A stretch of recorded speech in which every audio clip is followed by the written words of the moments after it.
A hexagon-shaped bullet out of a round barrel? I mean, how's that going to work? It seems like a lot of the high-pressure gases is just going to go around that thing. And the big question is, will it even engage the rifling? Well, that's what we're going to find out today on Tal Fledermaus.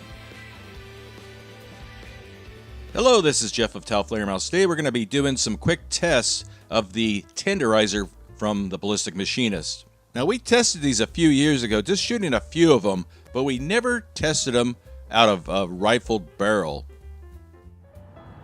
Oh, on its end. Oh! And then, clearly you have noticed by now, two little petals have snapped off and veered north. Look at that. I didn't think gel would cause that to open up like that. No, that's really cool. Now, unfortunately, the vital part that makes this all work is no longer available because it was made in Russia and you can't get stuff from Russia anymore. And that is the Azot plastic tail wad. Now, this tail wad is very important because it stays attached to the slug and creates a stabilizing tail so it can be shot with great precision and stability through a smoothbore. No spin at all. Now, this may come as a surprise, but the Russians did not invent this unique tail wad. These were first created by a company called Gualandi of Italy. There's just some very minor differences between the Gualandi wad on the left and the Azot on the right. The Gualandi wads are great. The problem is they don't sell just the wads by themselves. You could only get them already attached to their slugs. Now, the Russian Azot wads, on the other hand, you could buy just by themselves by the hundreds or thousands.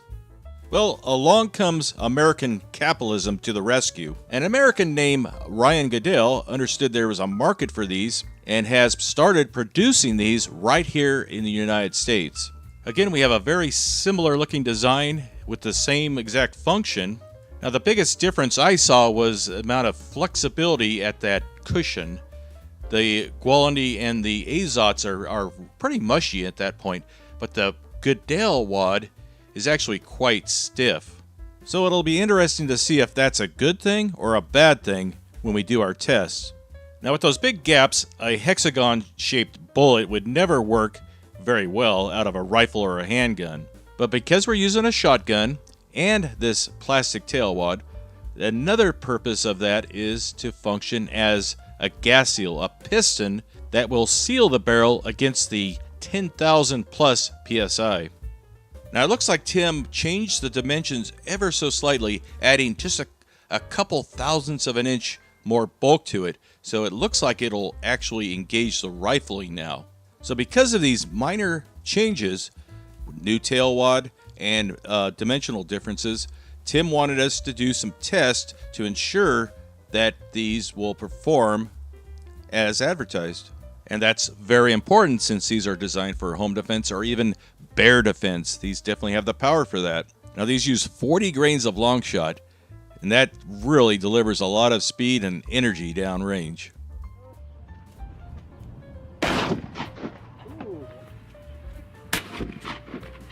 Wow. And it should be noted that when we did our initial test, I did all the loading with it, and I only used 30 grains of long shot. And that gave us a velocity of around 1,400 feet per second, not 1,620. And at only 1,400 feet per second, the energy dump was very impressive. Now, we joke about it all the time, but there really is a belief that rifling makes everything better. Here you see some tests of a slug called the Twister shot out of a smoothbore. Now, it's apparent that it is a very accurate slug, but with the high-speed camera, we can also see it's very stable, too. Now let's see how the Twister slug does with full rifling. This is about 40 or 50 yards. I don't remember exactly. The first shot was a little bit high. Windage was good. Second shot was still a little bit high. He's using the same point of aim, by the way. And ultimately, he shot like a 2 or 3 inch group. It was pretty good. But the grouping is kind of deceptive. As we see here, the slug is flipping and flopping through the air, and ultimately it hits sideways. And for a slug that needs to hit nose first to fragment, that's just not going to work. And the last shot is even worse. The tail wad, which is supposed to stabilize it, actually is torn off of it, so it's just the slug tumbling down range and hits. So it's really easy to fool yourself into thinking that rifling is better. Now, Tim was unable to import the white Azot wads, but he was able to find some of these red Azot wads, so he sent us some of these to test just to make sure that they were going to function as advertised. He also wanted us to test these through a full rifled barrel, and this is what it looks like. Accuracy was okay, but stability was pretty wonky, and Tim did not like it. The second shot was pretty accurate, but look how that tail wad looks. It's pretty torn up, and yeah, Tim was not pleased. Now, we also wanted to verify that they still functioned well out of a smoothbore. Sometimes with these slugs with the tail wad, they'll kind of waggle along. We call it the supersonic waggle. They're still accurate. They just look kind of funky in slow motion. Now, in my opinion, the tenderizers using the red wad performed terribly through rifling and were, well, acceptable through a smoothbore. But still, we have to please Tim. Now let's see how the tenderizers perform using the American-made Goodell wad. Okay, rifling 30 yards. Here we okay, go, I'm ready. 30 yards between the eyes. Oh! Whoa, rifling might be the shit. Between the eyes. Oh!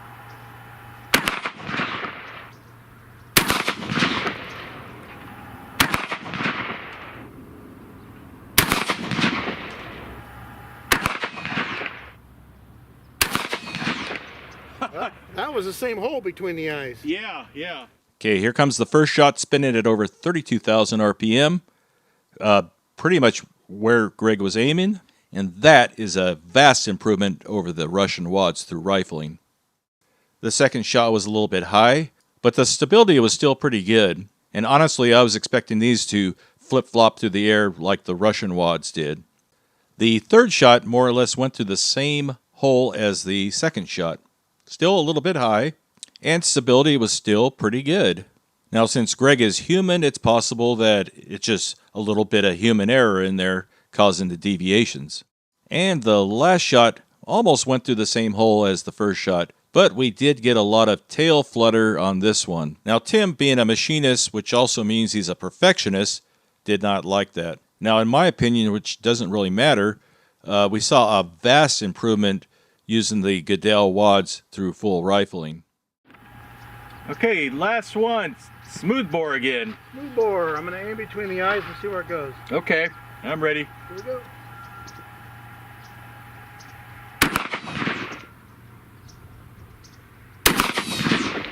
Left again, but not as much. Yeah, yeah. And of course, we wanted to make sure that these would still function well through a smoothbore. And it hit 2 or 3 inches to the left. And Greg is not a robot, and sometimes his shots aren't perfect. We did film this at the end of the day. He took a lot of shots, and he might have been getting tired. Now, I thought they did pretty well with this new wad, but Tim is going to continue to tweak these things until he gets them perfect. And that's pretty admirable these days. Thanks for watching.